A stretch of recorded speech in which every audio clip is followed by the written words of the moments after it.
रविशंकर से लगा रहा है। नहीं नहीं, तू बान मार रहा है बाबू, ऐसा काम नहीं चलेगा। जो अभी हम लोग जो टॉपिक पढ़ेंगे, क्या पढ़ने वाले हम लोग? टॉपिक का नाम बताते हैं सार्व गुणनखंड और सार्व गुणज। तो देखो चलो, अगर तुम इसको नहीं समझा तो तुमको एचसीएफ और एलसीएम क्या हो जाएगा?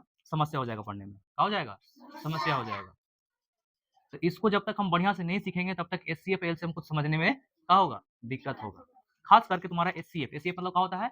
हाईएस्ट कॉमन फैक्टर, मतलब महत्तम समावर्तक ना रहा है। तो हम लोग क्या पढ़ने वाले हैं बताओ? सार्व गुणनखंड।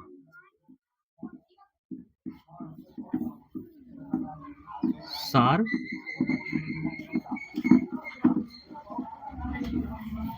सार्व गुणनखंड। तो हम लोग तुमसे एक सवाल बोल रहे हैं, पूछ रहे हैं कि सार्व गुणनखंड को इंग्लिश में क्या बोलते हैं? Common factor. करेक्ट। क्या बोलते हैं इसको? Common factor. Common factor. कोई दिक्कत इसमें? एक चीज और होता है बच्चों, एक चीज होता है सार्व गुणज। क्या होता है? अभी हम लोग दोनों के बारे में हम लोग समझेंगे, इसका अंतर भी समझेंगे कि क्या होता है क्या नहीं होता है ना। सार्व गुणज, सार्व गुणज को इंग्लिश में हम बोलते हैं बच्चों लोग, क्या बोलते हैं बताओ? Common multiples. मल्टीपल्स क्या बोलेंगे उसको? राइट, ठीक है, कॉमन मल्टीपल्स। देखो सार्व गुणनखंड क्या होता है? ऐसा गुणनखंड, ऐसा फैक्टर जो सभी संख्या में हो, सभी नंबर में हो। सब मेरे पास देखो, फोन पे मत देखो, ठीक है? सब में हो ऐसा नंबर जो सब संख्या में आ जाए, चाहे 3 संख्या लो, चाहे 2 संख्या लो, चाहे 4 संख्या लो, सब में तुम्हारा उसमें आ जाए, उसको क्या बोलेंगे हम लोग? सार्व गुणनखंड। सार्व मतलब होता है सब जगह, सार्व मतलब क्या होता है? सब जगह। ऐसा गुणनखंड, ऐसा फैक्टर जो सब संख्या में उपस्थित हो। सार्व गुणज, ऐसा गुणज, ऐसा गुणज। गुणज करने का मतलब क्या? गुणज करने का मतलब देखो, 2 का गुणज कितना होता है? 4। 2 का गुणज कितना होता है? खुद 2 होगा। 2 का गुणज कितना होता है? 6। और है ना 6। 2 का गुणज कितना होता है? 8 है कि नहीं है? मतलब अगर शॉर्ट फॉर्म में समझे कि गुणज क्या होता है, तो पहाड़ा, टेबल। क्या? टेबल। तुमसे एक सवाल पूछ रहे हैं कि 12 क्या 2 का गुणज है? 2 का मल्टीपल है? हाँ सर, 2 का 12 जो है 2 का पहाड़ा में आता है, 2 का टेबल में आता है। तो चलो और डिटेल में हम लोग देखते हैं इसको। तो सार्व गुणनखंड मतलब क्या? Common factor. और सार्व गुण मतलब कॉमन मल्टीप्लाई। इसका मतलब क्या होता है? देखो हम 2 को संख्या, कभी भी हम गुणनखंड करेंगे, सार्व गुणनखंड करेंगे, सार्व गुणज करेंगे, तो हम लोग को क्या करना पड़ेगा? 2 से 3 संख्या लेना पड़ेगा। एक संख्या में बात नहीं बनेगा, कम से कम 10 संख्या लेना पड़ेगा। तो तुम लोग बताओ कौन कौन 2 को संख्या ले ले?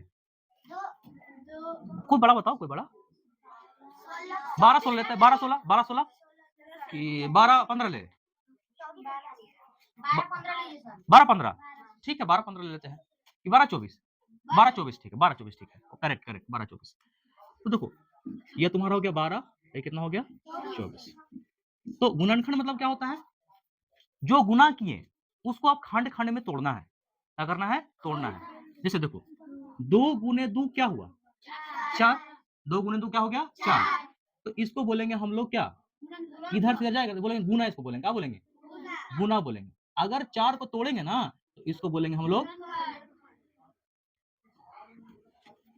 गुणनखंड बोलेंगे। तो इसका मतलब आप ये बोलना चाह रहे हैं सर कि 12 को तोड़ना है सर, 12 को तोड़ना है। या फिर आप ऐसे भी बोल सकते हैं कि 12 किस किस से लग जाएगा, 12 को कौन कौन काट सकता है, 12 को कौन कौन विभाजित कर सकता है? क्या एक विभाजित कर सकता है?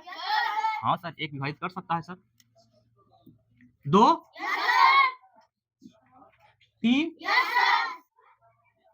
4 5 6 7 8 9 10 11 12।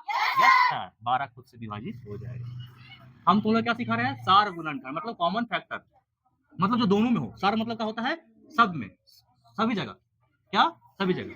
24 को देखते हैं, क्या 1 से कटेगा 24? कटेगा, 1 से कटेगा 24, 24 बार में ही कटेगा। कितना बार में कटेगा? 24 बार में, करेक्ट।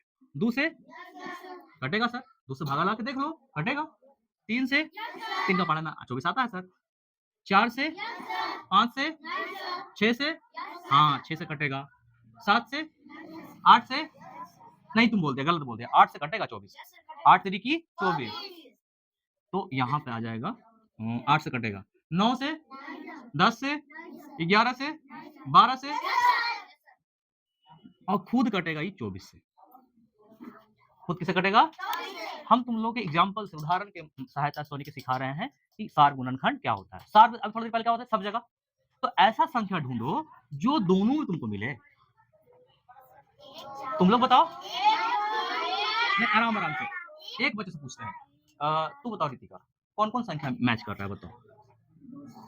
एक नहीं, एक तो आप घेरा लगा दिया सर।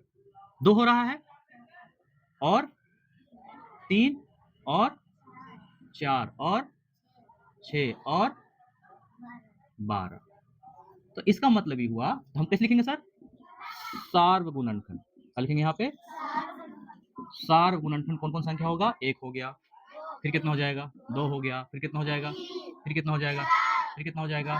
फिर कितना हो जाएगा?